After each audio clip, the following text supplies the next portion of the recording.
I call to order the meeting of the Verona Common Council for Monday, March 23rd, 2026 at 7 p.m. We'll begin with the Pledge of Allegiance. I pledge allegiance to the flag of the United States of America and to the republic for which it stands, one nation, under God, indivisible, with liberty and justice for all. Next, we'll have the roll. Helmke, Here. Weiss, Here. Lytle, Here. Tucker Long, Here. Keller, Here. Swanson, Here.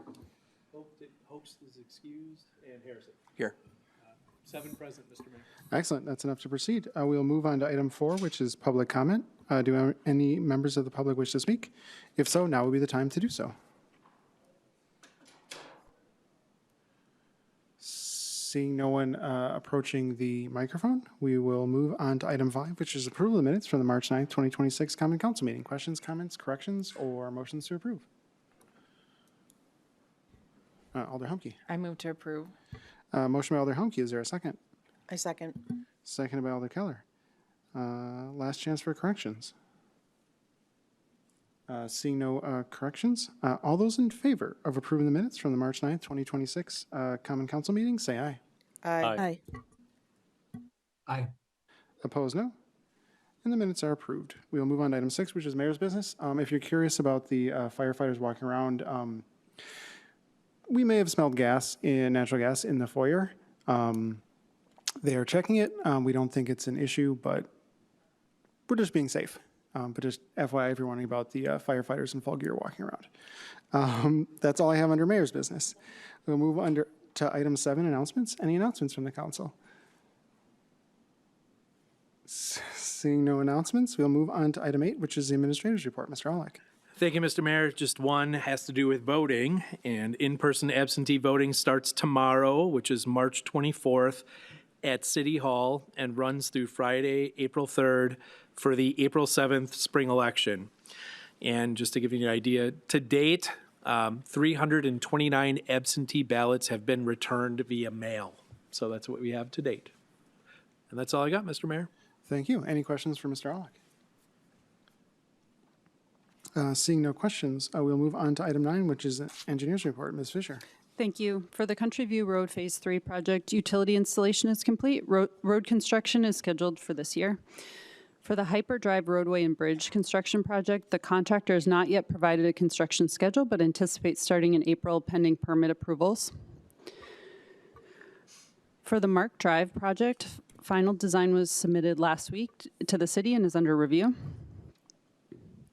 For the Avalon Ridge project, utility work on Avalon Court is expected to resume this week. Stony Ridge Circle is expected to be closed for 1 day this week to complete storm sewer lateral connections. And finally, with SSM Health, water main construction has been completed. Roadway construction on Valley Road and State Highway 69 will resume in April. With that, I can take any questions. Thank you. Any questions for Ms. Fisher? Seeing no questions, we'll move on to item 10, which is committee reports. First up, we have 10A Finance Committee. Alder Humke. Yeah, I make a motion for payment of the bills in the amount of $2,515,048.66. Motion by Alder Humke. Is there a second? Second. Second by Alder Harrison. Alder Humke. Yeah, we have 4 main payments. The first one is to Arrowhead Pharmaceuticals for the TIF PAYGO agreement for $1,979,506. The second is to the City of Sun Prairie for the 2026 MPSISC membership, which is for the police. It's a collaborative police payment for $106,670. The third is to the Classic LLC for the TIF PAYGO agreement in the amount of $103,260. And the fourth is to Truck Country of Wisconsin for the 2026 patrol truck chassis for $140,365. Thank you for that explanation. Questions or comments on the motion to pay the bills? Seeing no further discussion, all those in favor of paying the bills in the amount specified signify by saying aye. Aye.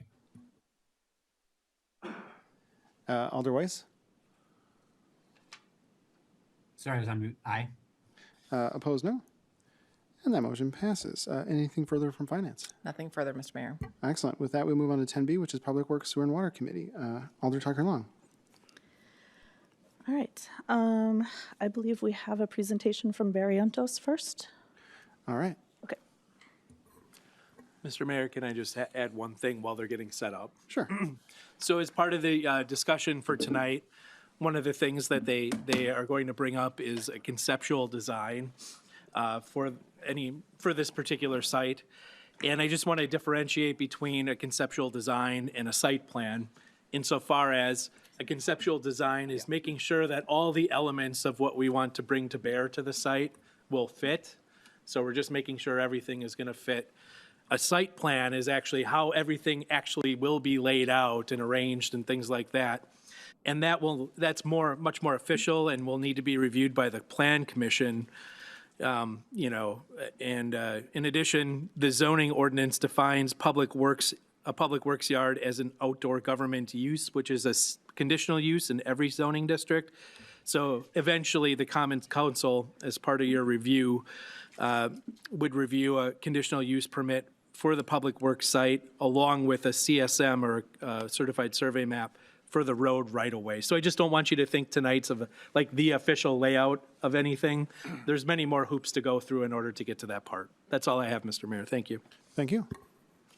If you're ready. Yes, we are. Administrator Olick, a Yes. quick question on what you just said. So what we're evaluating right here is not how it's laid out, but if it has all the pieces? If it can fit everything that we want to get on it. Okay. Yep, Perfect. yep, no problem, Alder Beth. All right. All right, good evening. And this is the final meeting for our contracted services for the site selection, concept, planning, and also the program update. So we're going to go through each of those tasks. We're going to talk about cost estimates and schedules, as well as next levels of service that the city can consider. So obviously, you know Josh Cook, myself, Norman Barrientos, and actually this one, that one. Okay, so we have completed task 1 of the facility update, and then I'll talk a little bit about that. 2, we'll go through all of these in brief. Task 2 was the site assessment and site selection, and then task 3 is going to be new today. We're going to talk about the site layout, as city administrator had stated, how it fits on there, and a probable design. And then we'll talk about your next steps that the city can do, particularly on the site selection. So have Josh go through some of the program background. Yeah, so just to recap task 1 briefly, we went through all of operations at the building. We spoke with staff. We tried to get a full understanding of what the DPW currently supplies and what their needs are, and updated them based on our previous 2017 assessment.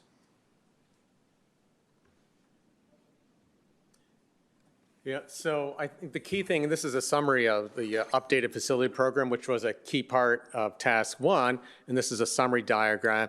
What's driving this is the city's population growth and the levels of services that go with that, all the municipal services that DPW takes care of. There's been a 30% fleet growth, and actually we project that much by 2035.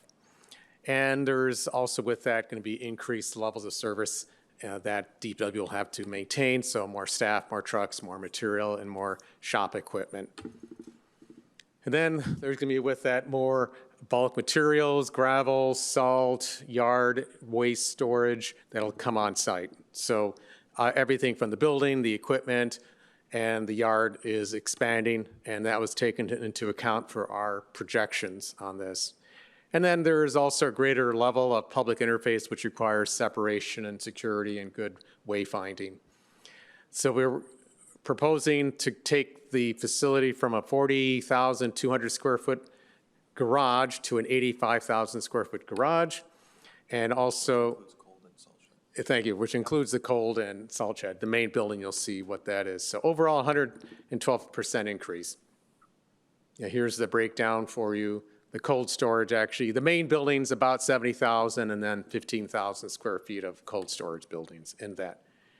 And then the main functions of this DPW garage are heated parking for trucks and other service vehicles and maintenance equipment, the repair garage where the mechanics, or sometimes we refer to them as techs, our station, the parts storage area, which includes not only just vehicle parts, but PPE, field gear, tires, and other equipment they use out on the site.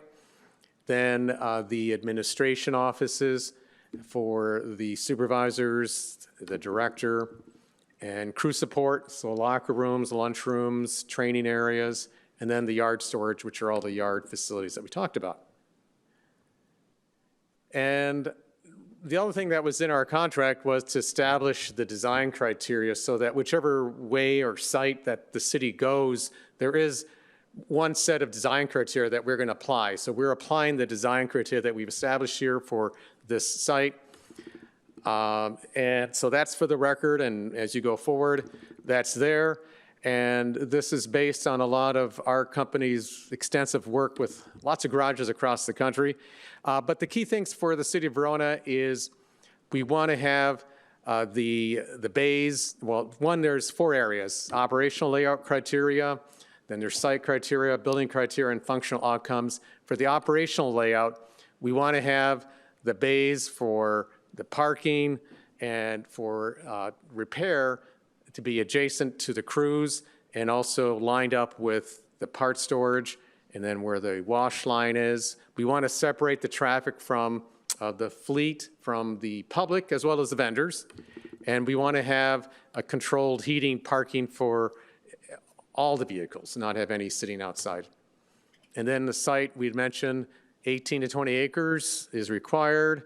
We want to have enough room to circulate the trucks, both the crews, the public, the vendors, and other city fleet vehicles that are coming through as well. And we're going to have a dedicated yard for storage for the public and for the DPW bulk materials, as well as a wash zone area. And on the building criteria, we've established inside the report, I'm not going to list it out all here, but what sizing is recommended for the repair bays, both the heavy and the light and the parking. Make sure those accommodate things like plows and sanders and wings and movement of the trucks. And then we set the criteria for the height of the building too, so we can get overhead cranes, we can lift dump beds in there, or we can back in and out with vehicles. And then we set up the criteria for materials and construction assemblies so we can withstand an impact of a heavy truck and not damage the building, as well as salt and a lot of washing and dropping of heavy materials. And then the functional outcomes that we're aiming for in this design is we want to reduce the space, time, motion, activity of the operators, of the techs, the parts, so that items are in the right place, in the right sequence of events that happen throughout the day. And that will also lead to better workflow efficiency, so the different groups are moving together in their areas and not overlapping or crowding their spaces to move around. And another key thing is to increase operational safety. That's obviously for the crews, but for your asset protections, to protect the trucks and your parts too, since you have a large volume of parts that are maintained here. All right, Josh. Great. Yeah, I think that was a really good summary of task 1. Task 1 is what do you guys have? And then task 2 is kind of where do we put that? And then finally, what we'll talk about later is task 3 is, how do we fit that on the site and what does that end up looking like? So a quick recap of task 2 is we went through a collection of sites, we ranked them, you guys also weighed your input on several of the matrix criteria, and then based on that, we had identified Site 6 Business Park as the preferred site.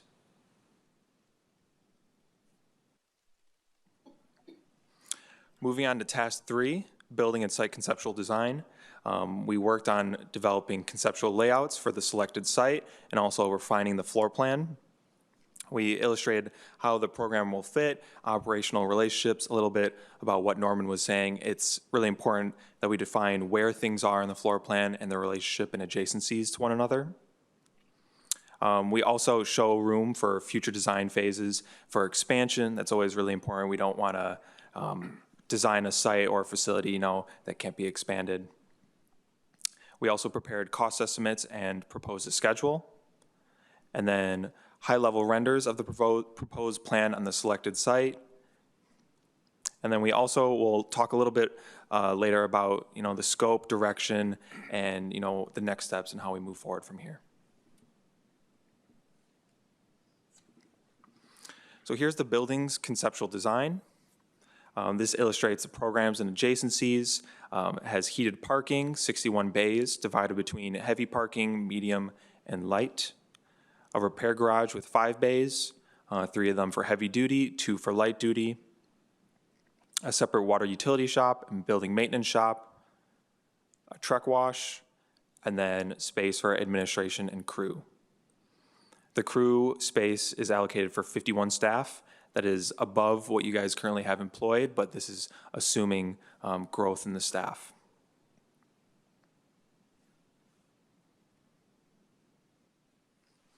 Here's an enlarged view of the crew and administration area. Right now, this is kind of our first take at it, and I think it does a really good job at allocating space for everything and keeping adjacencies nice. Something we always consider is where the crew and the admin are going. They're both in the same building, but oftentimes they're operating in different areas of it. And then also sometimes crew is coming to talk to the admin, and then, in certain scenarios, the public is coming as well to talk to people in the administration area. We have things such as an assembly room. This could be used, for breaks or for training a lot of times. So we have adequate space for all staff employees at once. We have separate men and women locker rooms, a laundry room, and then in the administration area, we have separate men and women's restrooms in there, a kitchenette, open workspaces, specific offices for all of the current and planned positions, a conference room, and then breakout room as well.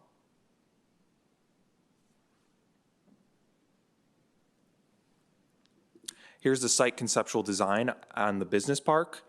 So it takes up roughly 14.7 acres of development.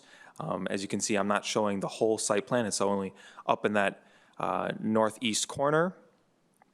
One thing I think works really well with this site is for future development.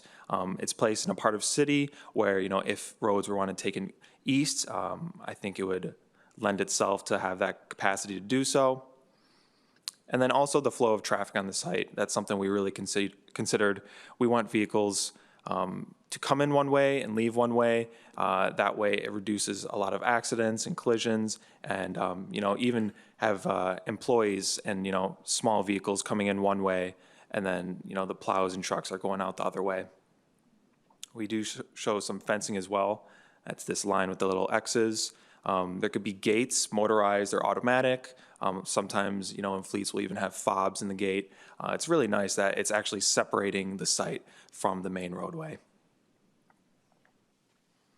And then on the back of the site, we have the cold storage and salt shed, and then dashed lines, we have room for future expansion as well. Across the street on Arrowhead Way is the proposed public yardway site. This could be fenced off as well. And we show things such as tree plantings, to try to develop that roadway. The road would have curb and gutter, and then, adding trees. I think it would really develop it and not try to hide the public yardway site, but, make it more of a formal road.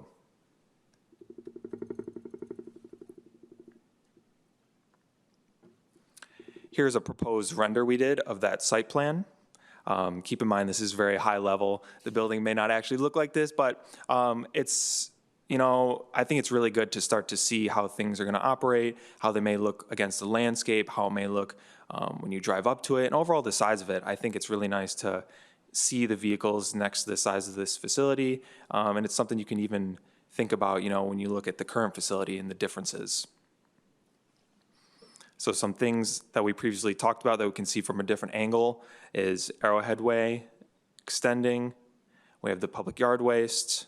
There could be a fenced area for I know there's other types of yard waste that you guys have, such as electronics, things that need to be fenced up. And then the main site, you have employee parking, circulation around the entire building. And then the majority of the building, what we typically do is tilt up precast. So these walls can get very tall. The parking garage can get, upwards of 35 feet tall. But the administration and crew area is something we can really take our time architecturally and get creative with it and make it complement the other Verona buildings that you guys have, especially the City Hall. We do show stormwater in this plan. That is something we'll have to consider in the next phase, and that is a little bit of an open-ended question. Because of the business park, they already do develop lots of stormwater management. Whether or not we can tie into that is a question. So the level of management that we would need on this site is something that's really important that we figure out in the next stage.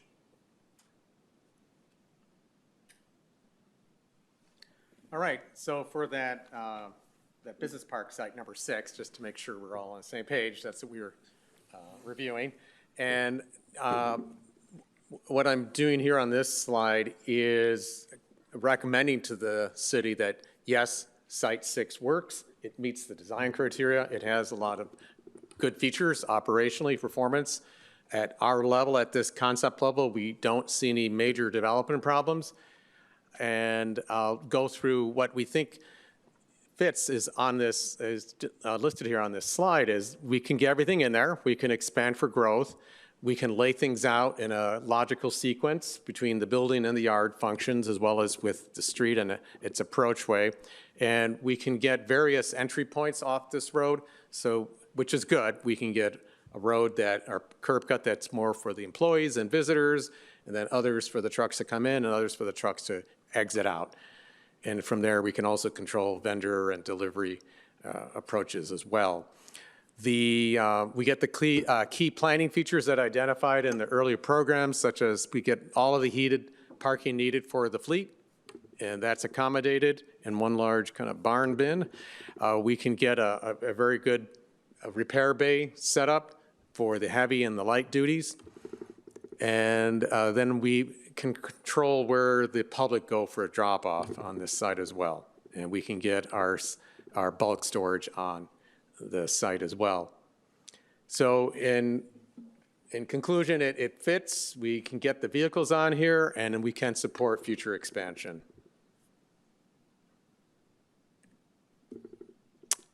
Sustainability. I want to touch on that, and that's your committee has indicated that's an important issue.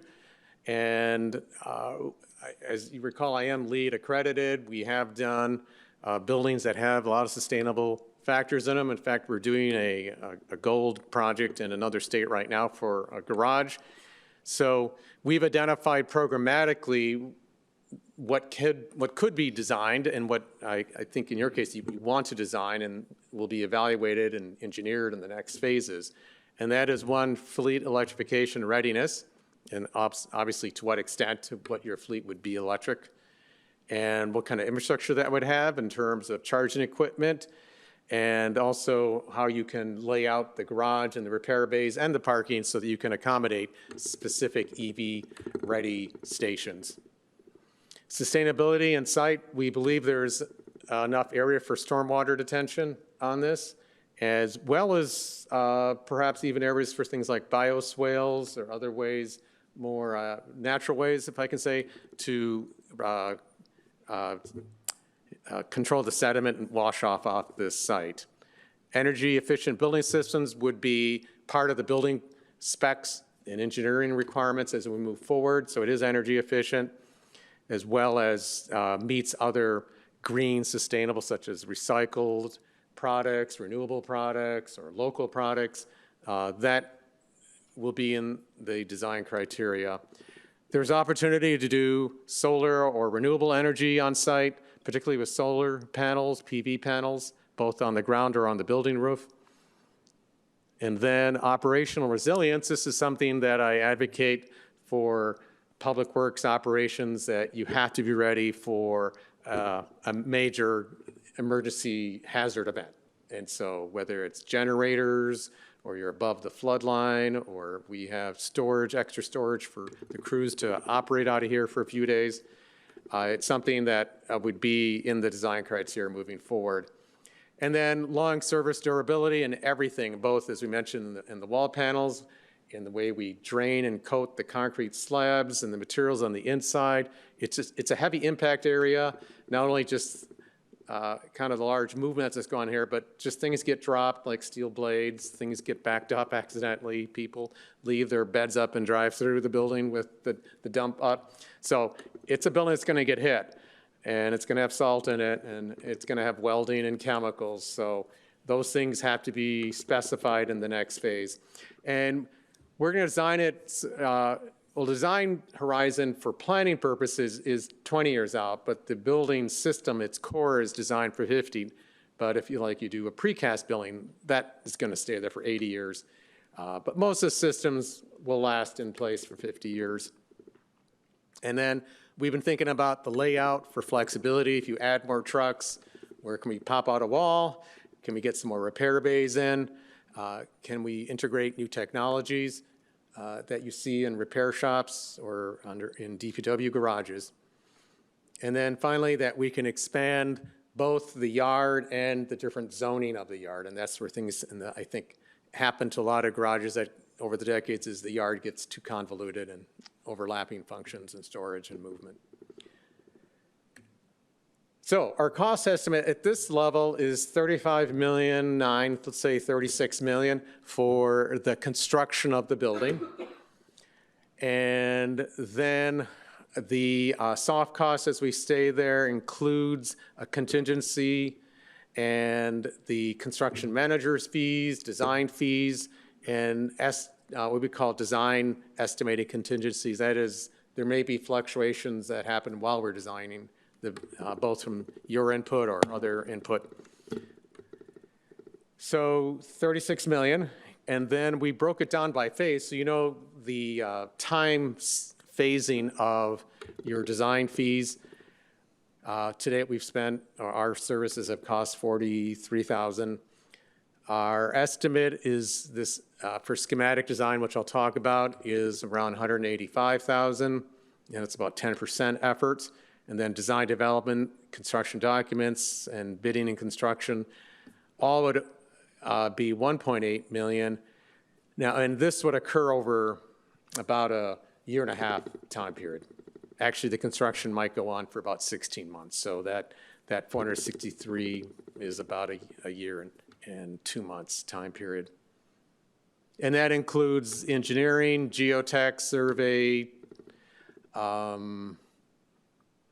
that's it, I'll say for now, because we don't know more about the site actually. And that's what I'm going to talk about next is the schedule. And I think this is key for the city is how to move at this point and why we do recommend you go through a schematic design phase and before you move on any offer or and basically schematic design to be due diligence and making sure we have the soils, the drainage, the zoning, the utilities, reasonable cost to extend the roadway infrastructure out to the site, any permitting issues with DNR on the stormwater, do some initial community hearings at both at whatever, however you want to handle that as far as bringing the community in for workshops, but also your architecture review boards and zoning, and to get that initial response back as to how the community is integrating this site into the overall city development. And then we recommend a site acquisition phase that would happen at the end of that. And while ideally you have, let's say, an offer on the table, you could move into a design development phase. And that would be the heavier engineering, the sizing of the heat plant, the power needed, the panels, the plumbing, flow requirements, the foundation. So a lot of engineering would happen in that DD phase. And then the construction documents really is you're putting it out to bid. You're getting the design into a biddable state so contractors can put a hard bid on this. Of course, we'd be working with the construction manager as well to help guide us on how to issue the bidding. And then the bidding and construction, which I said would be about 14 to 16 months on that. The project could be phased if the city so chooses.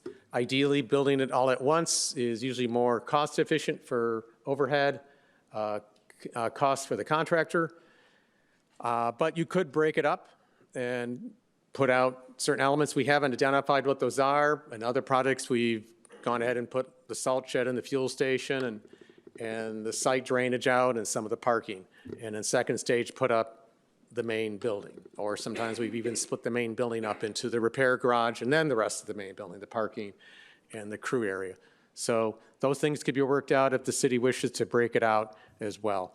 And then the value engineering would be something that would happen with the construction manager if, let's say your city is like, we don't want to pay that much, we only want to spend so much, then we would work with the construction manager on alternates for construction assembly. Right now, I should say our construction cost estimate is for a precast building with a flat roof. So that's where we're at, and that is equipped with a certain amount of lifts and overhead cranes and bulk fluid reels and hose and water reels. But all of that, that's our assumption right now. So in that next phase, working with your DPW and with the council here, what level of equipment and quality and construction assembly would be worked out. Again, this is just a different look at the design process, going from where we are right now and what we call pre-design, this facility update, and then the next phase would be that schematic. And we would get the mechanical, electrical, plumbing, and structural engineers to give us a narrative and give us preliminary engineering criteria. And then it would move into, you could move into a site acquisition phase and then start up the design development phase. So we have, that's kind of the overall timeline if the city's considering when and timing and budgets. A little more on the schematic phase. I talked about this, and in the schematic, we'd advance the concept and bring on engineers, do a soil boring, do a detailed site survey, make sure we know where all the contours and any special, say, trees or features on site. Do a deed research on the site too. Make sure it's not deeded for something that we can't build, because that happened to me once on another public project. And all these things are, again, part of the due diligence process that we recommend the city do, so you make sure that we can develop on this site. Obviously, it's up to you if you want to. I've had clients just want to buy the site and then we do this later, but that's your call. The project team, at this point, it's just right now the city and Barrientos, and we don't have a civil engineer on board yet. There would be an MEP engineer, a structural engineer, and then a construction manager. So eventually in schematic design, this whole team would be here advising and contributing their engineering, their numbers, their advice, and outlook until we get a final schematic design product. We do recommend a construction manager approach. Again, that's your call, but pretty much on about the last 20 garages I've done in Wisconsin, 19 have been CM and one hasn't. So, and even that one was kind of an owner's representative. It was kind of a hybrid. So we can get into that more as you move forward. It's a great member to have on the team. Definitely by design development, we recommend that. You can also ask the construction manager to give you a guaranteed maximum price, so they typically won't want to do that until the end of design development. I'm going to wrap this up with just a few performance, operational objectives. I think it's important for the city to understand, what are we getting for $36 million? It's a big investment. Obviously, DPW needs a new building. But what I have found as we go forward and we look at the features of the building, the equipment, like, what is this for? And it's more than just laying out squares and blocks for the trucks. And what we recommend as a city look at this as an operational enhancement and improvement. We're designing this so Public Works can move their trucks and equipment, material, and crews efficiently throughout the day from the time they come in early in the morning and load up their trailers and grab their field tools and get their PPE and wash up and fuel or load up more equipment out in the yard. There's a flow that we've gone through at a top level with DPW, but we would go through it again, make sure we have the lifts and the part storage in the right area, and all of that, and go through it one more time. The workforce productivity and retention is a key issue. A lot of my clients are short on staff. It's really hard to hire skilled crew, skilled mechanics, and a safe, productive workplace they can be proud of. It's well lit, well ventilated. They got a decent lunchroom, locker room. All these things not only help attract, but it makes a better workplace for them too, and a safer one as well. We want to be future ready for this, and now's the time to look down the pike at what's happening in public works and fleet yard operations. Look at EVs is one area, but also just in general, what's the latest and greatest in shop practices and their technology on their end, integrating that into the building. And then we want to look ahead at the fleet and the staff growth too, and not only just the size, but the skill levels and capacity of the staff, and also the type of trucks. You notice the trucks get bigger, get more complicated, and that trend just continues as we go along. And then we think a well-designed building for the future will, over time, pay itself back in terms of getting the work done with maybe with the same amount of people. And I've seen a lot of communities, they have the same amount of staff, but the city has grown, and that's pretty common. If not, they may have lost staff over the decades. So the chance that maybe you don't fund as many positions, you still have to leverage the staff to do more, and that's what the building should do. The garage is the biggest tool in the tool crib, and we want this tool to be finely specified so they can leverage the staff and the trucks and the equipment that they have to throughput more activity through the Public Works garage. And finally, safety and risk reduction, both in terms of accidents or for personnel or for the vehicles. And one area I'd like to throw in there too is parts. You have hundreds of thousands of dollars of inventory moving through. It has to be tracked, inventory tagged. Things happen in shops, things kind of walk away, and it just happens. People shouldn't be using that power tool, and they took it home and have an accident. Oh, great, who's responsible? So it's very critical the parts flow be secure and monitored, and we can get these parts to the crew and operators in a timely, quick manner. So I have a little line up there. The modern DPW facility improves daily operations, it reduces long-term costs, and it positions the city to meet future demands. So that's my pitch here as your architect as to what this $36 million is all about. Okay, thank you. Before I turn over to the council, I have a question. So right now we're just talking about overall, like we're not talking about like where the doors go or where the public might ask, like that's too early, okay. But seeing, let us know. yeah, like, well, because seeing it, like, to me, it's like I want it to be really friendly. Yeah, like there, like where would people walk in? Like if someone had a question or you know, had to fill out a form or whatever. Usually we put a canopy and we put a sign on like aluminum. Well, there'll be a monumental sign out in front, like before as you come in, and then there'd be one over the main entrance, City of Verona, Public Works. There would be a flag. There'd be a little bit of landscaping, nothing to bust the budget.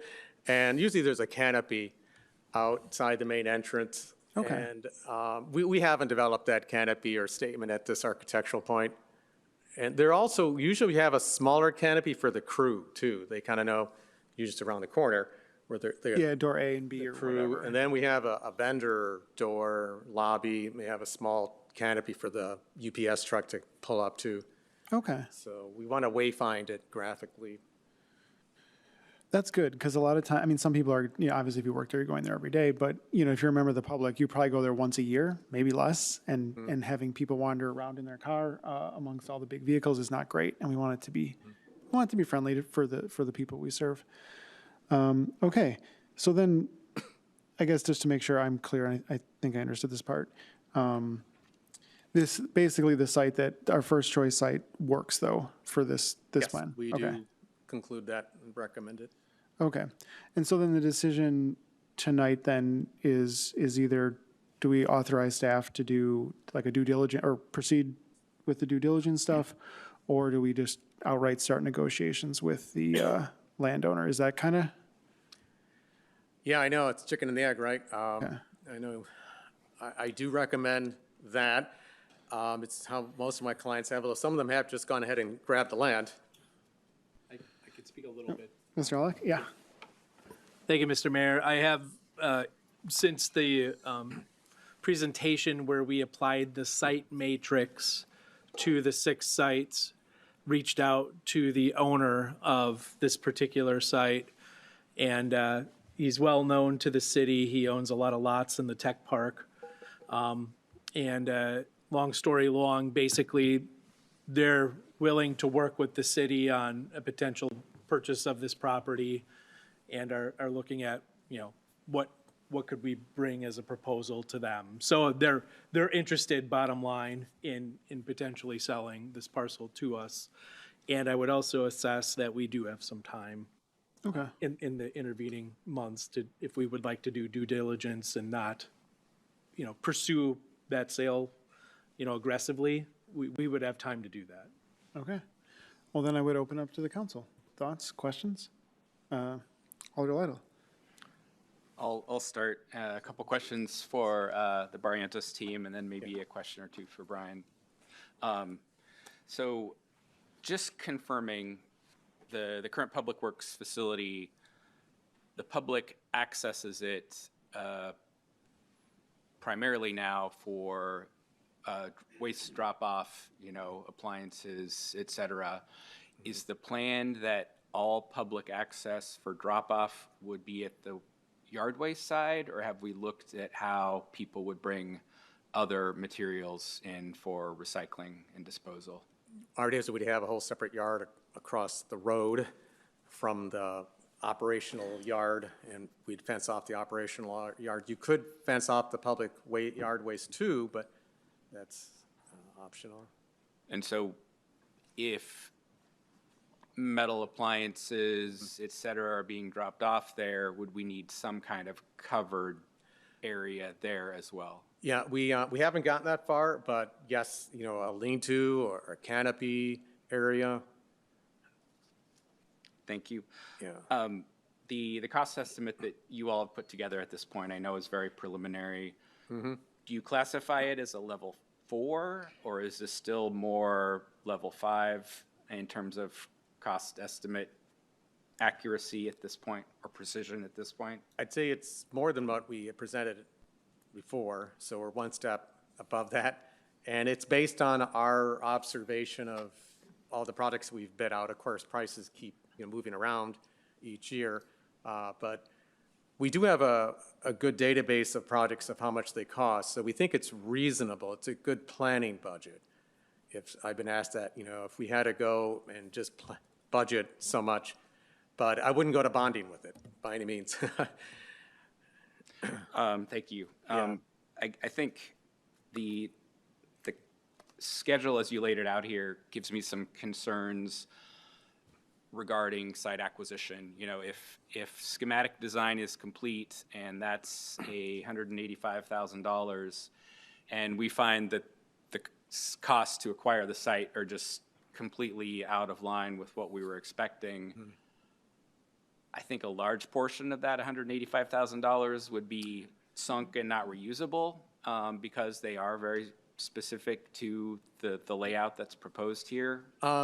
Yes and no, and I'll show you. I get this question a lot because they reach like, oh my God, we could end up redoing this. What is going to happen is if we design this schematically and this yard layout, is if we determined, there's poor soils, there's there's a high level of rock here or something. It's going to take too much, it's too expensive to bring sewer and water, or I don't think it would, but let's say there's something that we said, oh boy, that's just too much, now we don't want to do this, or let's say the deal doesn't go through. What we have found is, yeah, as far as the site, you do have to start over on the site, but typically that building layout will nominally change. We'll be able to take this layout, we don't know yet, like how many lifts they really need, how many bulk fluid reels. We haven't set the height of the building, but typically we can take the schematic design architecturally and reuse about 90% of it. And we also, the engineers know, like how many BTUs we're gonna need for heat and gas, how many, kilovolts for power. We know that what the draw is gonna be, and we know the outflow of the sewage and how much inflow. We know we need at least 6 inches of water on this. That's gonna stay, actually. The site layout, yeah, the stormwater grading calc, yeah. But that would only be a small percentage of the 180. Yeah, it would only be a site small civil part would of it, be a yeah. small percentage The of that. civil engineering will be about 40% of this in the schematic design. So we'll know a lot, we'll have a much stronger building design and criteria down to specific room layouts and what needs to go where. But the site design will know, well, we know we need still heavy-duty asphalt, so many acres, and just we know we need the truck wash here and the salt shed. We've got an idea for the truck wash and the cold storage buildings. So yes, you will have to replicate some, but not all. Thank you. Mr. Manning, if you don't mind. While you're walking up, what Barrientos is proposing in terms of a procurement strategy, I think is pretty consistent with what I've seen elsewhere. And this is not any kind of knock on Barrientos at all, but I'm curious whether, is this a standard AIA type of approach with them as prime and the MEP and the civil and the structural being under Barrientos, is what your thoughts are. One concern I've always had just on the surface is if AIA is a percentage of construction, there's like this inherent lack of motivation to value engineer or to reduce construction costs as the design development continues. And so, again, not that these folks aren't looking out for us and would be trying to find cost savings everywhere they could, but what is your preferred approach? Because I know you've done a lot of these types of projects over your career. The dilemma that I have is that I haven't done buildings. So buildings are unique. If you ask me to go build a road, I could kick it out in no time. But I guess I'm relying a lot on what Barrientos is recommending because they've got the knowledge and they've done this before. I think what they're proposing is probably the right way that we want to go forward with this. But like I say, I don't have a lot of experience in buying land or putting buildings up, so this one's a little new to me. And I'd be happy to have you chime in. And is that your typical approach to use the AIA Well, first of all, the standard? 6% is just a budget. We're not saying we want 6%. We feel we need to sit down and yes, we do use the AIA. The American Institute of Architects has a family of contracts that us architects use to owner and then the owner to the CM. And there's one that's in that family, the CM, and it lists out what the architect does and with the CM. What we would need to do to nail down a fee is, particularly at design developments, like, okay, look, we actually made the building smaller. We decided to go with only, let's say, 32 million. The CM's on board. They came up their budget. And the CM's going to take care of this and not Barrientos. So we divide up who's doing like the bidding. Like sometimes the CMs can do a lot of the bidding activity and we do less. And during CA construction, I don't know. It is kind of a budget fee for us too, that 6%. But if we know the CM, what their specific role will be, then we can adjust or lower our fee. So, yeah, I'm not going to say that's it, my fee. And typically, yes, the architect is the team captain of the design team. It's just the way the industry is. And Yeah, and I'm not suggesting that we break this into 4 or 5 contracts. I think our capacity and capabilities are such that it would be great to have a lead design firm that handles all the members of the design team. I just always struggle with this idea of how do we make sure that if design is a percentage of construction costs, how do we make sure that, you know, we're closely monitoring that to not see construction estimates continue to increase by, and again, you all do great work, and that's the portion of the fee approach that has always been a struggle for me. yes, council member, we actually don't advocate that we set our fee based on a percentage of construction costs. I just did that for the budgeting because I've gotten caught in that too. Like, are you really not interested? You just want to keep pumping up the cost here? I don't like getting in that game either. It is not fun.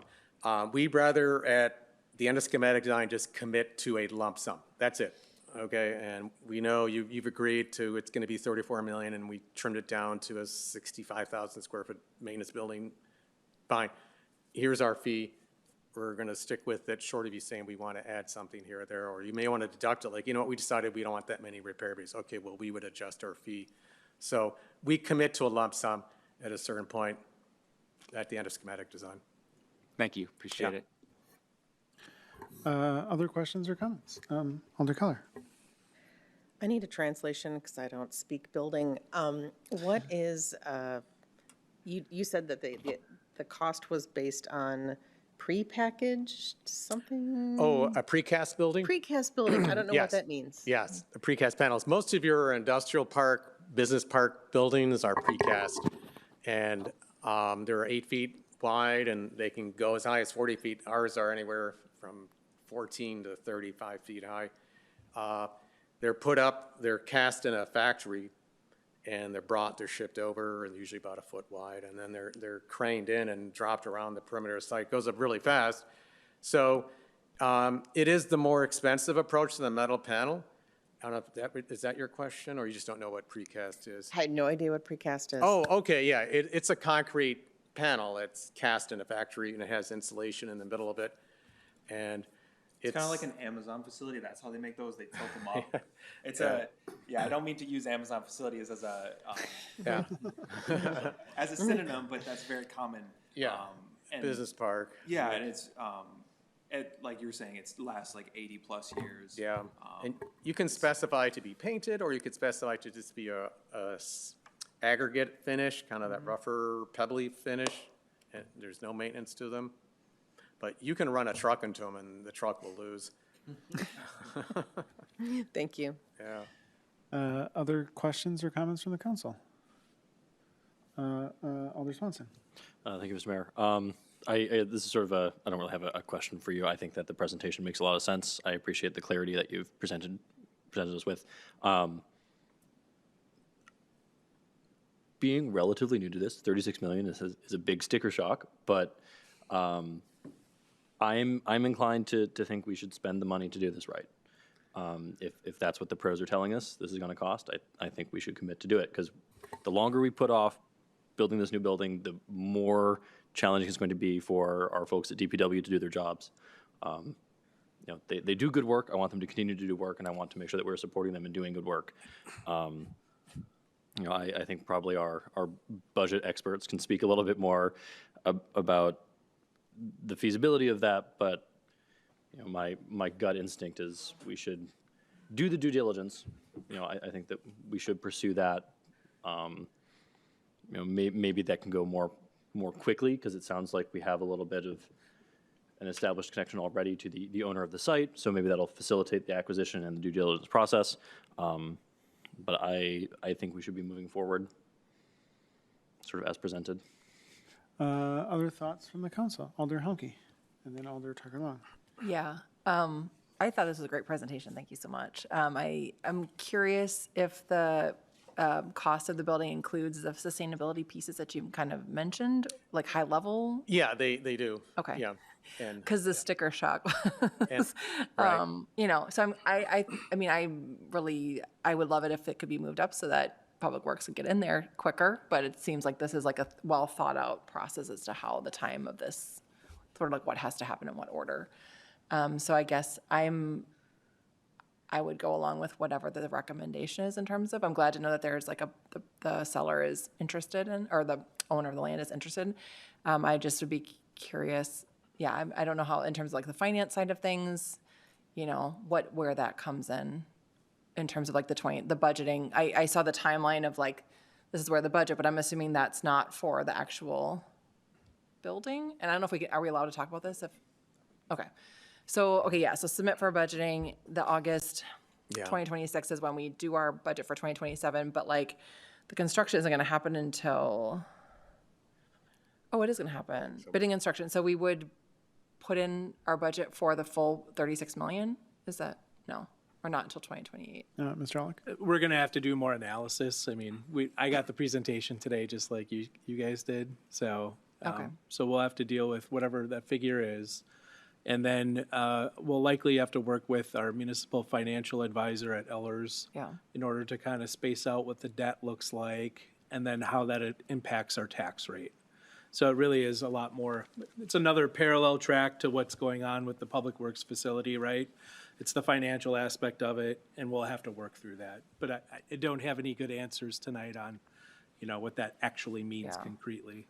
Because like in an ideal world, I completely agree with Alder Swanson that it's like, let's just do this and do it the right way. And also my financial brain says, and also, so I am curious kind of what happens in terms of like down the road of what we, you know, you talked about sort of like if you need to make adjustments to it. But I also know that I want this building to last a long time. That was one of the biggest pieces about this land and making sure we had enough space and enough. I like that there's the build out idea of, you know, in the future. And I do want to do this the right way because we know it's just going to be more costly down the road. So all to say, I really appreciate this work, and I really think the layout is awesome, and I'm excited to see what comes next. Mr. Alec? Thank you, Mayor. And just while we're thinking about the various tracks that we have going all at once, we also have a sale track on a current piece of property that we own. So as we kind of think about this, whatever the figure ends up being, you know, that may impact or influence how you think about selling the Range Trail property as well. So that's just something else to think about. Alder Tucker Long, then myself. I have questions for a couple of different people here. First one for Jamie. You said you spoke with the current owners of our Top Choice site. Did we also talk to the Second Choice as a backup, just to see if it's even available? Thank you, Alderbeth. No, I have not recently, no. Okay. And then, I'm not sure if this is a question for Brian or Barrientos, so whichever you want to answer this. Going along with what Alder Lytle was saying as far as the recycling drop-off, is there a space for that in the current schematic that you're showing? Yes, there is. Where would it be? I see a mouse. Do you guys see a mouse? Nope. Okay, so the top left portion of the public yard waste drop-off, you could put, you know, we were thinking that might be fenced off, or we put a lean-to structure there, but still having it on that side is nice because it has direct viewpoints and direct access from the Public Works facility. Yeah, now you can see the mouse. So that top left Okay. up here. But it's such a, I mean, this is a very preliminary plan. You know, we could, Sure. you know, move this a number of ways, but there is space for it, yes. Okay. So then I think my question switches over to Brian. Would we want the electronics recycling somewhere else? I also noticed that this facility doesn't seem to have a separate road in for employees versus the public coming for the drop-off.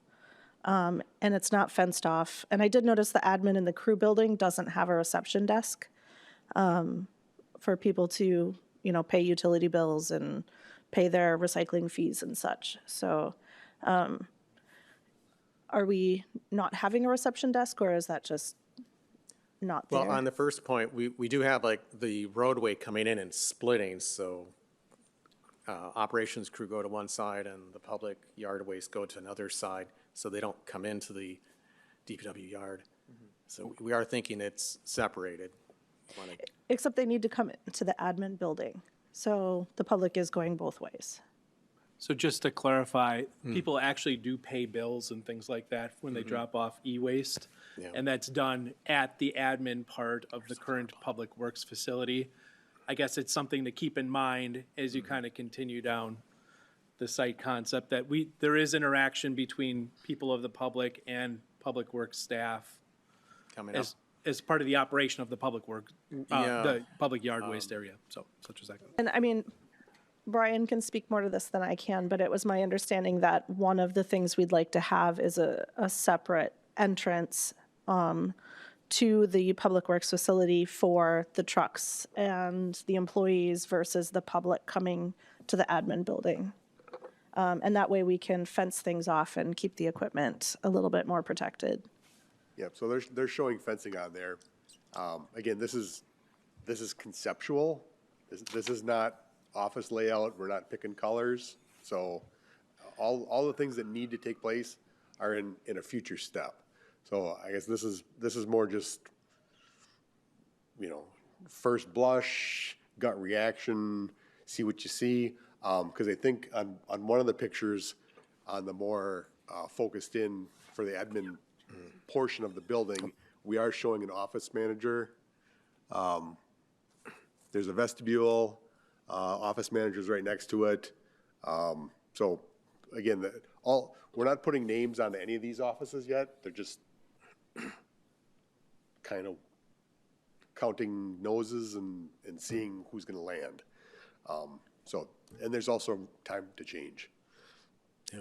We're very conscious that, if I can, that the yards are very confusing for a public to come up to and where to go. So right now, our concept was to have 3 driveways. One is, 2 at the end are for the trucks, service vehicles, and the one in the middle is for the public. Some of that's going to be a matter of landscaping and where we put the sign, maybe even where you put the American flag on the pole. You're like, okay, I go there. And I'm not going over that series of overhead doors, but we do need to direct them, and that's something we'll work through in schematic design, is that wayfinding, separation of traffic. And while I understand that we're not picking colors yet, right now, Arrowhead Way is the only single way in and out of this facility. Because the future road is marked, but it also doesn't go anywhere. There's nothing for it to connect to. So that's going to be long future road. So, Brian, are you comfortable with having a single point of ingress and egress from this? Because if something happens to that road, you can't get in or out. This is where a lot of leap of faith has to take place. There's proposed development to the east of there. And if that development does come in, then there's going to be a whole new road network that will likely get us out to County M. If the development doesn't go, then there's one way in and out. So it's tough to gauge as we sit here today, as we sit here tonight, looking at this, there may not be any more development, and that might be our only access. If you time warp forward and look back at this, there could be, 150 homes with, a new intersection out to County M, which then provides us extra ways out. So the problem that I've seen throughout this whole process is there is no perfect site. There is no thing that lines up exactly what we need to be, for 50 to 100 years. So I guess I'm not sure how to answer something when I can't predict the future. Anything further? Or? Okay, I guess I want to put the question to the council then. Should we proceed? We should proceed next with the due diligence sequentially, or should we be in talks right now to acquire the property? Because I'm a little concerned that, again, it's been on the market for a while. Livesey would have probably sold it if they would have already had a chance, but I worry a little bit that if we take too long thinking about it, we're not going to get it, and we're putting a lot of thought already, into roads and everything else. And if this is the best site and it's not perfect, I mean, we're gonna have even more compromises in the second and third and fourth priorities. Alder Helmke, then Alder Keller. Yeah, can I ask you a question about like soil? You mentioned soil quality. Like what is the risk of us, because to me, I agree with what the mayor is saying, but what is the risk if we bought the land and then like it didn't, like something, what would be the thing that would be? Yeah, so we've already looked at a majority of that stuff in the site selection. That was one of the criteria points. So we did, go on the county GIS and look at the soils and, get a gut reaction from some civil engineers as well. But in terms of things that may come up, is there something that? Well, usually we would conduct a geotechnical boring program, and we would get boring cores into the earth about 30 feet or so. We could see, is it sandy, clay, boulder, and we'll get a profile of what's going on under there. Right now, we don't really know, just based on the maps that Josh had mentioned. So it'll indicate to us, usually nothing's a killer, like, oh, that's just not going to work unless we had boulders, like, boulders, yes, or bedrock. That would be extraordinarily hard to dig into. But most of the time, it's just, maybe it's foamy, loamy, I should say, and it's too wet or it's too organic. We have to fill it in. So it's a little more money to take it out, fill it in, compact it, engineer it. But, we're talking, the site development, we estimate was about $4-6 million on the site work. But we're only talking a couple 10% to engineer up the site. But it's good to know. We don't know. I doubt on some of my sites we find abandoned barn structures or foundations. But until we do the borings, we don't know for sure. So the bedrock thing is not likely to happen, the situation of, Nothing indicates that yet. Okay. I don't see any outcroppings or That's my only sandstone here and concern. there. Alder Keller. Yeah, that was my question, was how often in your career has a municipality purchased a plot of land that then ultimately was unusable? Oh, that's never happened. At best, we've discovered, like, I'm thinking of Fond du Lac, that there was wetlands that historically had occurred every so often, and then we had to build around it, and our parking lot had a hole in it. But other than that, we got around it. Okay. No, that's the only thing I've had. Urban areas a little trickier, for sure. This is being farmland, it can't be too much. There's no history of there being like a gas station here, or some Thank goodness. sand pit. I know. That would be, be more alerted. And that was the idea of the site selection, was to get rid of any of those curveballs, because there are a few sites on that, of those 6 sites that would have been a hard no if we did move forward. We took a look at the soils, and it's like we're dumping millions of dollars in a site that is not very attainable to put foundations in. Alder Swanson. All right. Okay, thank you. So I know I just said I'm on board with doing the due diligence, but based on that, it sounds like maybe we should just move ahead and then also be like, still doing the investigations to find out and make sure that, we're not going to end up super messed up down the line. But I mean, if it's not that likely for us to run into a complete no-go, I think I'm okay with us just moving forward with the site. Alder Little, and then Alder Tuggerlong, and then myself. I feel like Barrientos answered the question really well about the schematic design, and not a large portion of that 147,000 being having to be spent twice. But given what we've seen with property values, given our ability to be able to walk away without a ton of sunk costs if, the negotiations for the site are challenging, whether we revise your Gantt chart slightly to show site acquisition starting 2 months earlier, giving you all the chance to do some of the preliminary schematic design, I don't see a downside to that. The other point I thought was worth mentioning, I don't see how we could rely on kind of the regional stormwater approach, not knowing what's happening in the property to the north. And so I'm assuming we would have to design this fully to be self-sufficient in terms of stormwater management. Ms. Fisher? So there's a regional basin, and so there would need to be some infiltration that's installed as part of this, but I did look at the drainage area for that basin, and it's included in the, there were 2 new basins that were recently built out there, and it's included in that stormwater management plan. So the stormwater could flow to the north to It that all goes regional north, yes. basin past whatever gets designed and built at the site to the north? Yeah, you'd have to accommodate, the actual conveyance of that, probably temporarily, maybe through a ditch or something, or just through storm sewer, I guess, in the road, if the road obviously has to be built too. Thank you. Alder Tucker Long, then myself. I'm in favor of looking at properties, like moving ahead on property purchase, because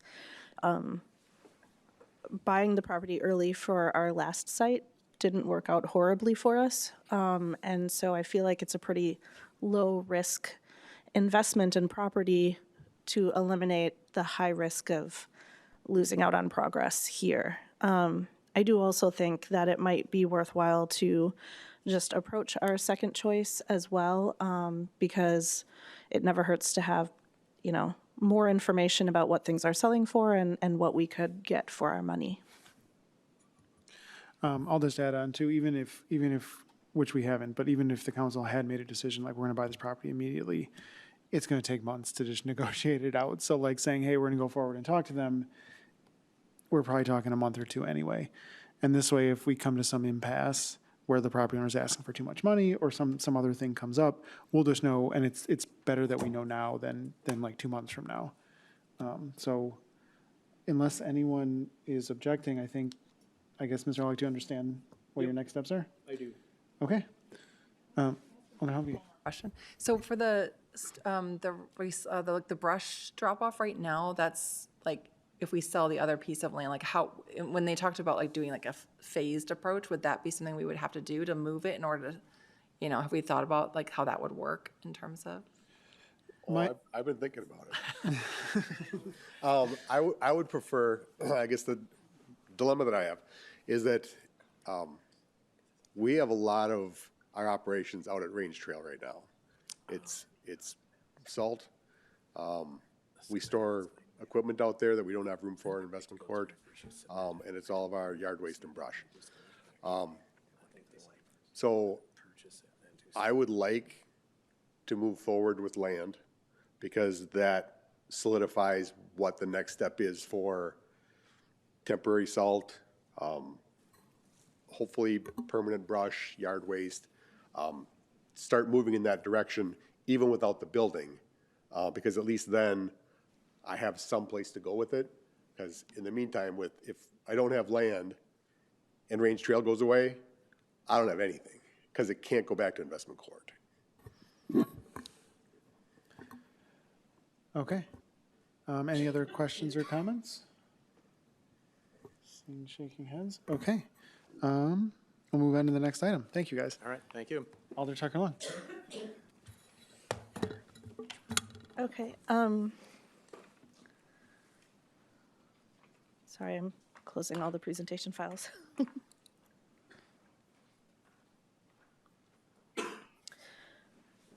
Okay, next up we have Ordinance 26-1086, repealing and recreating Title 8, Chapter 3, Refuse Disposal and Collection Recycling. The Wisconsin Department of Natural Resources updated the language in their model ordinance. In consultation with legal counsel, the city's refuse disposal and collection recycling ordinance was updated to incorporate the updated language. The ordinance is required to be in place by April 30th, 2026. The effective date of this ordinance, if passed today, is going to be April 2nd, 2026, which will be the date of publication. Staff recommend approval. Thank you. Questions, comments, or motions on this item? Alder Tucker Long. Sorry, I beat you. Okay, so I have a number of questions here. I noticed that in the wording changes, it's changing it from saying ordinance to chapter, but it's still an ordinance. So I'm curious why we're making that change. Mr. Ehrlich? Sure, Alder Beth, an attorney at Stafford, I tasked them with reviewing the entire chapter because there were many language changes to the new model ordinance for recycling that, and it's so integrated, Verona has a refuse and recycling chapter, and then, of course, the DNR has a standalone recycling chapter that we have to take and then integrate into all the various areas into that chapter on refuse and recycling. So what I told that attorney is, go through the whole thing, update, shift around, do what you need to as far as the sections go. And one of the things he caught was, yes, it is an ordinance, but it's actually getting incorporated into our municipal code, and it's chapter, whatever it is, laid out, and it's referred to as within this chapter when it's an enacted ordinance. So that's kind of why that particular term shifted. Okay. It's kind of modernizing and updating the language. Okay. Yep. So then I have a couple of corrections. So section 8-3-11 sub B sub 3, Okay. the word natural for natural resources is missing the L in natural. It says Okay. in section 8-3-12 sub A, it's missing blue glass. Say again. It's missing blue glass. Blue glass. Got it. Okay.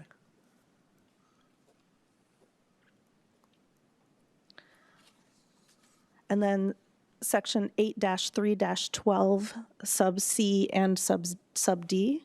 Okay. It's saying that plastic containers that have handles and cardboard have to be placed outside of the collection container. But that's not what Pelletary wants. So I just want to make sure our ordinance doesn't conflict with what we actually need to do. Could we maybe, as part of a final motion, have it conform to whatever it's supposed to say? Would that be okay? If I do more investigation, just check on that. I mean, could we make it subject to final approval by our Sure. attorney? Yep. And Yep. then as long as we're the corrections are the corrections, Yep. and then we're only talking about the potential change to how we do the cardboard and the milk jugs, I assume. I have a bunch more corrections. Okay. I guess I'm not sure what you're asking. I'm fine if we make a motion to approve pending final review by staff and the lawyer. Mr. Kleinmeyer, do you have a question? Or something to chime in on? Well, I was just going to say, I didn't look at this ordinance. However, to Beth's point about a potential conflict with the agreement with Pelletary, if the DNR has changed the model ordinance, in all likelihood, what we're going to have to do is we have to do what the DNR is telling us to do, and that may require a change in the agreement with Pelletary as opposed to changing the ordinance, because fundamentally we need to do, or my understanding is we need to do or adopt what the DNR's model terms and conditions are. So I would just say that if there's a conflict between the two, the likelihood is that we're going to have to change the agreement and not what the DNR has said. So would a potential course of action would be for Alder Tucker Long to kind of go over all the corrections. We approve the motion contingent upon attorney review, and then you just kind of come back with what we have to do. And then if the corrections are immaterial or typo fixes, then we can just make those as kind of after it's been passed. Does that work, or? Well, I mean, yeah, to the extent that there's what I would call minor typos, actually the administration at the city has the authority to make those changes anyway. I think if everything is relatively minor, then I think it could be, I heard somebody propose something, approve the ordinance subject to the corrections that have been identified, and then subject to final review and approval by the city administrator and city attorney. That's one way that you could handle it. The other way you could handle it, unless Jamie tells me there's a timing issue here, is effectively, if there are corrections that need to be made, we could get those and just bring it back to the council for the next meeting. Mr. Alec, do we have enough time to bring it back to the next meeting? Yes, for if it's April 13th, which is the next meeting, we have just enough time. We'd have to pass it at that meeting, though. Okay. Alder Tagalong, you continue? Okay. Yeah, I would definitely like to find out if the DNR is requiring that we bundle our cardboard and place it outside of the collection containers, because since Pelletieri is using the automated trucks, I can't imagine they want to get out at everybody's house and pick up a bundle of cardboard off the curb. So, at least not without charging us a lot more. So, next up is section 8-3-12 sub E. Envelopes is missing its final E. And then the last sentence in that section, the word pursuant either needs to be uppercase or the period right before it should be removed. The section also requires windows to be removed from envelopes before they're recycled, but Pelletieri takes envelopes with the windows for recycling. So another one to check.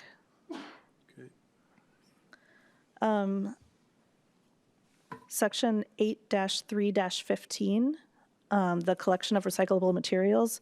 The first paragraph there states that this is the ordinance for the collection and preparation of recyclable materials, but the two sections before is the preparation, and this is just about collection. So we should remove the and preparation. Section 8-3-21 sub A sub 7. It says that dead animals cannot be placed in waste containers, and I'm wondering what people should do with them then, if they can't be thrown away. Same thing with pet waste, which is in section 8-3-21 sub A sub 11. It says that pet waste cannot be placed in the waste as well. Also, that same area, section 8-3-21 sub A sub 16 says that bedding cannot be placed in the trash. That seems, I think maybe they meant beds, but it seems very strange to say bedding, so I just wanted to double check. And then my last question is in section 8-3-38, violations and penalties. I'm wondering the max of 2K and 1K penalties, do those come from the DNR? Like, are they dictating the max penalties there? Mr. Alec? I don't know, Mr. Mayor. I don't know where that was derived from. Okay. We can check into it. Yeah, I'd like to check into it just because if we're talking about a toxic chemical spill, the cleanup itself may be significantly more than $2,000. And if this is somebody's 27th violation for this, $2,000 doesn't seem like that much. So, all right, that's my list. Okay. Just hearing the list, I feel like some of these changes will require research by the attorney, so I wouldn't feel comfortable having us vote on it tonight. So unless anyone objects, we can be, well, I guess if anyone has other comments on this item. Okay, Alder Swanson. Thank you, Mr. Mayor. So first, I'd like to comment on one of the things that Alder Tucker-Long brought up, which is that, to the best of my knowledge, it has not been legal for some time to discard of animal waste in conventional trash. I believe the assumption is that it's up to individuals to arrange for private collection. That's what I do. And I don't believe that there are other options that are easily attainable. I think that a lot of people probably do just throw their animal waste in their trash cans anyway, but to the best of my knowledge, that with my own investigation, for anyone who cares to know, you got to get your own arrangements. The other question I had was for Administrator Aulick, which is for a change like this, for an ordinance like this that has these very specific preparation changes, how would we typically go about communicating these changes to the public? Do we just rely on them to pay attention to the Common Council minutes, or will we put out like a mailer or something? No, Mr. Alec? thank you, Mayor. No, in this particular case, if there's substantial or substantive changes over what we're doing now, it would be put out typically through Facebook. I don't know if we need a media release, we could go that direction, but certainly Facebook and local media does pick up on our posts too. So we try as best as we can with the fragmented market that we have for media, such as it is. Thank you, Mr. Mayor. That's all. Other thoughts on this item? I guess I have one, and maybe this is a question for Mr. Kleinmeyer. How much flexibility do we have to push back on model ordinances?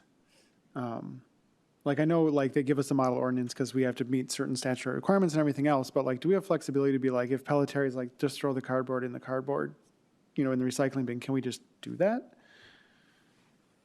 Yeah, I would say that's kind of what we're going to have to look at, Mayor, is, okay, we have a model ordinance, but what do the statutes say and what does the Wisconsin Administrative Code say? Because while the DNR is helpful in providing a model ordinance, if their model ordinance is not in conformance with what the code and the statutes are, that's where we're going to have flexibility. And so, you know, I think the comment earlier about, you know, putting your cardboard together and having it separate, I have a hard time believing that's in the code or the statutes, because I think almost every municipality, if not every municipality, does utilize a third party that has the trucks that come by and have the arm that grab the crates. And they're right that, you know, they're not going to want to jump out every single time to throw the cardboard in because it's been separated separately. And so that's definitely one that we're going to have to check on. And my hope is that we're going to be able to do what the city wants, which is likely going to be more in conformance with the Pelletary agreement. What I had commented on earlier is if we have an explicit statute or an explicit code language that says it has to be done one way, then we don't have the flexibility to do it a different way, either in our code or in our agreement with Pelletary. So I think it looks like there's going to be a list of a few things that we're going to have to look at to see, okay, it's in the model ordinance, but is it in the statute or the code such that if it's not, then we have the flexibility to do what we have in the Pelletary agreement? Great, thank you. Because I really don't want to stick people with a bigger bill for trash pickup because of something the DNR required. Okay, unless anyone has anything else. All right, that concludes this item. Anything further from Public Works? Nothing further. All right, we will move on to item 10C, which is Sustainability Task Force. Mr. Alec? Thank you, Mr. Mayor. The city of Verona continues to demonstrate its commitment to sustainability through initiatives such as water conservation, recycling, composting, active transportation, and the installation of residential solar panels. The city has established a goal of achieving 100% carbon neutrality for all municipal operations by 2050. In 2025, the city installed its first 2 solar arrays at City Hall and the fire department, representing a significant step toward this goal. As part of the next phase in advancing a low-carbon future, the city is evaluating additional solar installations at either the senior center or the community center. Expanding solar energy will advance Verona towards carbon neutrality while reducing operational costs for decades to come. Installing panels on these highly visible public buildings will also serve as a clear demonstration of the city's ongoing commitment to sustainability. This RFP asks for proposals to build a new solar array at either the senior center or the community center and recreation department, and or add inverter and solar panels to the existing arrays at City Hall and the fire station. And I would add, we also have Assistant City Administrator Ann Frywald in attendance for questions, should she be needed. Thank you. I would just add one thing on the one thing we wanted to on the Sustainability Task Force was make sure that the RFP was flexible enough that if we got a creative idea or something different or interesting or something that'd be better for the city, that we could recommend it to the council. And obviously, of course, the Sustainability Task Force is a recommendation only, and so, you know, I think the council should feel confident that you'll get another chance basically to see it and feel confident that the Sustainability Task Force isn't going to pick something wacky that's like too expensive and not enough solar panels. But with that, I'd open it up for discussion, including possible motions. Alder Halke. Can you explain what an inverter is? Ms. Frywell, if you want to.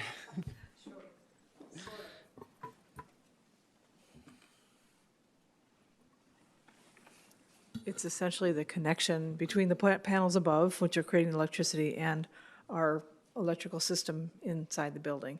And so it can only take, you put an inverter at size for a certain amount of panels.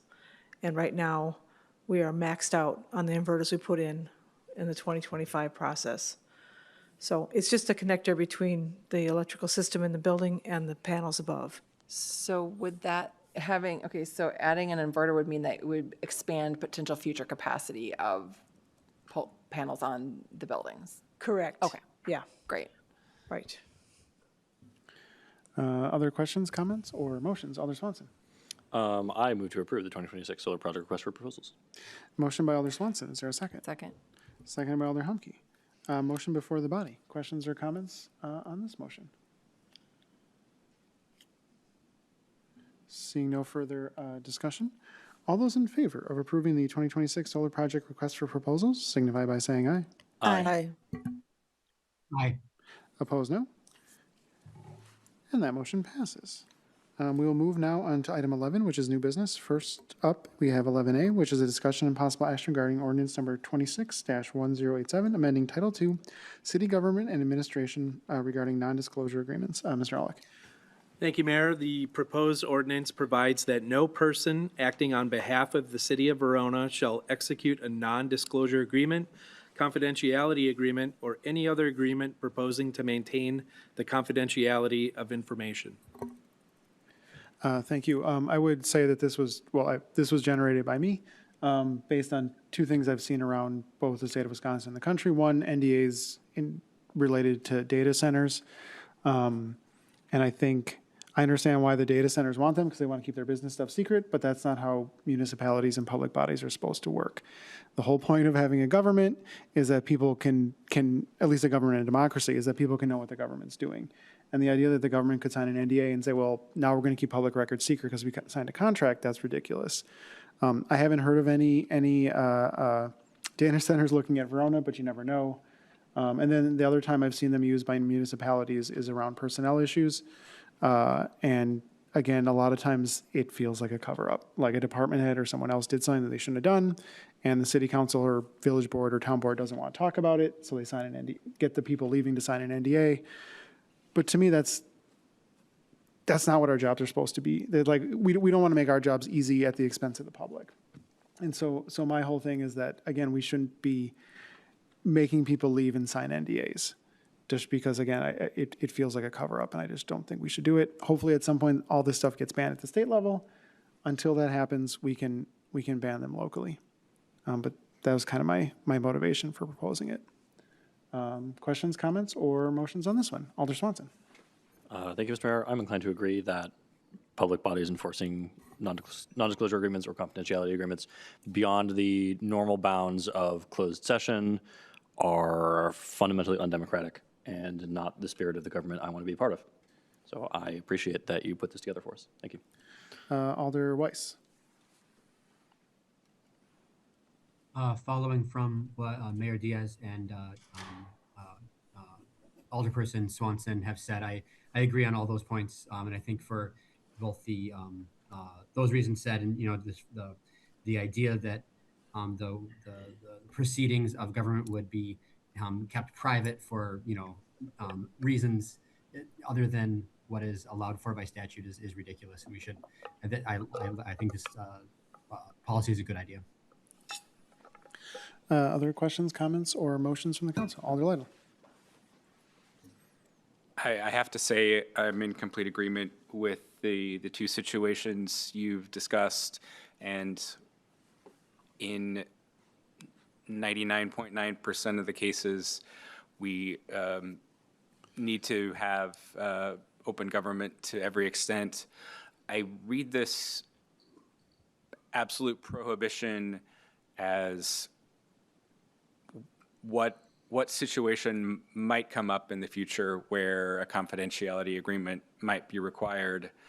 And so if it's okay, I would ask Mr. Kleinmeyer to kind of explain when situations outside of the personnel and development might not fall under, closed meeting, the ability to handle in a closed meeting, closed session for the types of things that are already allowed by state law. Mr. Kleinmeyer? Sure. And to be clear, the council can absolutely approve this ordinance if it wants to. It's completely within your discretion to say that we're not going to do any confidentiality agreements, non-disclosure agreements, et cetera. To Mayor Diaz's point, my understanding is that it used to be more typical in personnel matters to have kind of non-disclosure agreements. Sometimes, the employees are the ones who requested that. I think that is becoming less common, so that's a good thing. The example that I would give for you, and I'm not advocating one way or the other here. Again, you absolutely can approve this ordinance. And one other thing to say is whether we have an agreement with somebody else or not, if somebody makes a public records request, it's the court who's ultimately, and if the city decides not to disclose the records, it's the court that ultimately makes the decision, not the agreement, because the agreement isn't, the court isn't bound by the agreement. That being said, that's kind of the one circumstance where I saw this come up. I'm going to say probably in about 2015 or 2016. The Village of Mount Horeb ultimately purchased the Norse Golf Club from the operators. And that was a decision that actually was, it wasn't a binding referendum, but the village board went to referendum on that, and overwhelmingly the public wanted the village to buy it. But as part of that process, we had a non-disclosure agreement the village did with the property owners because the village was trying to get information regarding operations of the golf course and the restaurant and the bowling alley. And that was a situation where the business owner was willing to share that information, but they wanted it to remain confidential. And so we built language into the agreement to deal with the public records issue. But that was the one time where I think, that wasn't, in that circumstance, it wasn't being done to, I guess, keep information from the public. It was actually being done because the board believed that the public was supportive. And so, it, to do its due diligence to find out, hey, if we buy this, can we, and ultimately what happened is they teamed up with a third party, a nonprofit third party that actually operates it. And so the village needed to get that operational information so that it could work out an agreement with the nonprofit to actually operate the golf course. And so are there very unique circumstances? Yeah. I mean, that's the one that I don't, that's the only non-disclosure agreement I think that I've done in 25 years. I think this, this ordinance is a good one. It strikes the right tone. If the city of Verona were ever presented with a situation like the one that I just described, and the council felt like, hey, actually, by keeping this information confidential, we might actually be doing something the public really wants us to do, we'd always have the ability to cross that bridge in the ordinance at the time that project comes up. And so you don't have to build an exception in right now if you don't want to, because theoretically you'd have the ability to do it in the future if it was really necessary. Other questions, comments, or motions from the council? Alder Tucker Long. I move to approve ordinance amending Title II City Government and Administration Non-Disclosure Agreements. And can I make a comment now or not till after the second? After the second. Okay. Motion by Alder Tucker Long. Is there a second? Second. Second by Alder Harrison. Alder Tucker Long.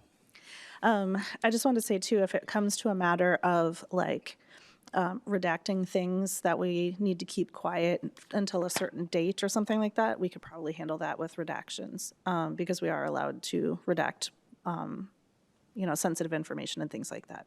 So, I definitely agree with Attorney Kleinmeyer too, that if there ever comes a situation where we need this in the future, we could amend the ordinance to make that exception, and then it would have a public hearing, which I think would be the appropriate way to introduce an exception to this. Thanks. Motion before the body. Other questions or comments on the motion? Seeing no further discussion. All those in favor of ordinance number 26-1087, amending Title II, City Government and Administration regarding non-disclosure agreements, signify by saying aye. Aye. Aye. Opposed, no. And that motion passes. We will proceed to item 12, which is old business. We got one item. It's 12A, discussion and possible action on the boundary agreement with the town of Verona. Mr. Allah, can you give us an update for open session? Sure. The city is in ongoing discussions with the town of Verona on a successor boundary agreement. The council may convene into closed session to discuss the terms and conditions of that agreement. I guess just for open session, this was last week, and on behalf of the city, it was Alder Helmke, myself, Mr. Aulick, and Mr. Severson were there. On behalf of the town, it was board member, Matthias, geez. Board member Tom Matthias, board member Mark Eller, and town administrator Sarah Gaskell. So negotiations are ongoing, and I guess I would like to talk to the rest of the council about an update and what we would want the city's negotiating position to be. So unless anyone has anything for open session, I would entertain a motion to go into closed session. Alder Swanson. I move that the common council convene in closed session as authorized by Wisconsin statute 19.85 sub 1 sub e for the purpose of deliberating or negotiating the purchasing of public properties, investing in public funds, or conducting other specified public business whenever competitive or bargaining reasons require a closed session. The common council may reconvene in open session and take action on the closed session item, particularly for the item of the boundary agreement with the town of Verona. Motion by Alder Swanson. Is there a second? Seconded by Alder Tucker Long. This is, of course, a roll call vote. If Mr. Aulick would read the roll. Helmke, Yes. Weiss, Yes. Lytle, Aye. Tucker Long, Aye. Keller, Aye. Swanson, Aye. Harrison. Aye. 7-0, Mr. Mayor. All right, we will convene in closed session in the large conference room, and when we're done, we will reconvene back here for adjournment.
4, 5, 6.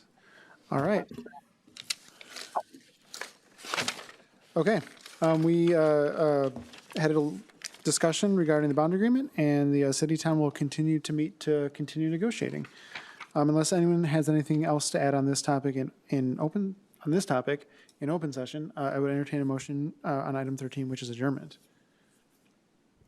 Alder Humke. So moved. Motion to adjourn by Alder Humke. Is there a second? Second. Second by Alder Harrison. All those in favor of adjournment, say aye. Aye. Opposed, no. And we are adjourned at 9:38 p.m. Thank you, everyone.